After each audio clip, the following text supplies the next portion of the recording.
Major League Baseball is apparently gathering evidence on all of these pitchers. Listen, this baseball story is bugging me. Giovanni Gallegos, Joe West, the umpire, he's a... Crush that pronunciation. I'm doing well with pronunciation. You really are. You're not ducking difficult pronunciations either, which I love. And every story I touch has one in it. A tough one. So he's a Cardinals pitcher. There was a complaint made, and he was asked to change his hat by Joe West, the umpire, in the bottom of the 7th for the Cardinals. Mike Schilt, another tough name to navigate. Tough name to not say something that could get us in trouble. Went a little crazy over this, and the hat was taken. Now, The Athletic has reported this. We had a conversation about a week ago about the spin rates and how good pitching has gotten. And right after that, The Athletic came out with a story that's gotten far too little attention about the fact that what's going on is pitchers are using sticky stuff to get a grip on the ball that's allowing them, that the spin rate stuff over the last 4 years has gone off the charts, and this isn't pitchers getting this much better in this short a time. It's pitchers manipulating the baseball with sticky stuff that's giving them grips that are unreasonable, and it's comparable to the steroid thing. It's not a chemical thing, but it's a illegal use of illegal substances. If you watch pitchers with their hats and their gloves, there's a reason they banned pine tar. At stuff. All right, now, if you read the Athletics stuff, a combination of sunscreen and rosin does a little bit, and that's going to be very hard to ban because rosin is legal and everybody's wearing sunscreen. But beyond rosin and sunscreen, they're using stuff that really gives them an advantage. All right. So the claim yesterday was that Gallegos was using, I just had rosin and sunscreen, or had sunscreen on his hat.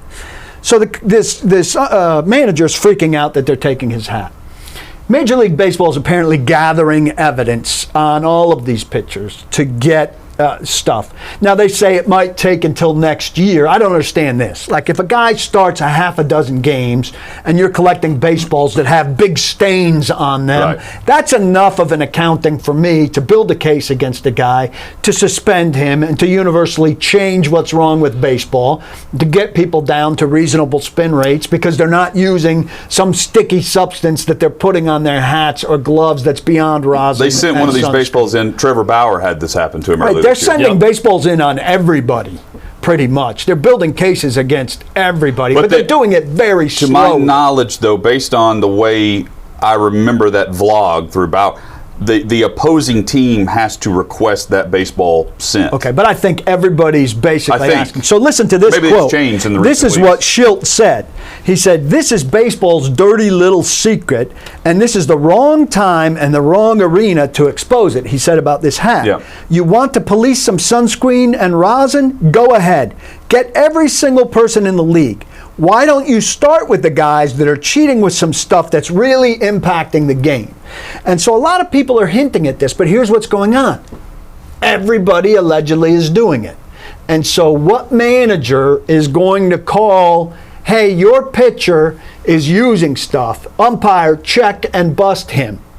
And then you're going to go get my starter tomorrow, and he's doing it too. So everybody's doing it, and allegedly. And so nobody's going to call for it to be policed because it's going to come back and bite them. And so there's a huge circle going on. So who needs to manage it? Major League Baseball needs to manage it because they don't have a stake in it. And they're doing this slow data collection instead of saying, hey, 2 months worth is what? How many starts? 10 starts, 11 starts for every pitcher, and that's enough. And we can act on this instead of saying, this might take us until next year. Let's go with this process. Nobody's going to call. It could be even more impactful to, like, Gallegos, a relief pitcher coming in, if you have 2 months for your key setup men or closers. If it's a 2-month suspension. How long do you need? That's a long time. Well, here would be my broader question about this whole thing. And we had the same question about the steroid era. Does Major League Baseball really care?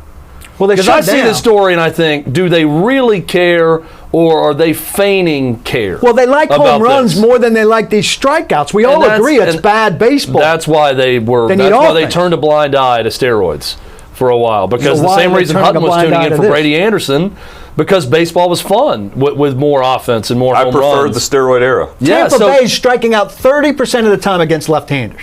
That's not an entertaining product. They've got to fix that. Okay, here's my just an obvious question. How difficult is it to go check every player when they come into the game? Just one time. I agree. Basketball refs check the ball before the game's played. They check baseballs. It wouldn't be hard when a pitcher comes in for the umpire to go out, hand him the hat, take a look at it, take a look at their hand, take a look at their jersey, and go call the game. If you were really serious about it, it takes 10 seconds, maybe 30, to look over a pitcher and look at their hat when they come into the game and see what's going on. Now, do you do it every inning? Because once they go to the dugout, if it's a starter, they could then apply things to their hat for the rest of the game. June 1st, we're doing it when you enter the game and randomly after that. Yeah, like a drug test. Like a random drug. It may be the 4th inning, but the umpire may want to go back out there and say, hey, let me see your hat again. Okay, let's play. No problem. And he could do it based on the baseballs that he sees coming in. Give him more discretion. I just don't think that but again, this goes back to my initial question. If Major League Baseball truly cared, then they could easily do that. They should start doing it during the games. You know what they need? They need Theo Epstein, who's now in the commissioner's office, a man of action who cares about the game and is concerned about this downturn and stuff. They need him in charge, a guy who's going to do stuff instead of what they have now and what they've had for too long since Bart Giamatti, which are guys that are just so without personality and care and not men of action. All these betas. You need an alpha to be commissioner of a league like that. Thanks for watching. Be sure to subscribe and hit the bell so you're notified every time Outkick 360 goes live. We are live weekdays, 11 a.m. Central, noon Eastern, right here across the Outkick network. And while you're at it, like this video and let us know what you think in the comments below.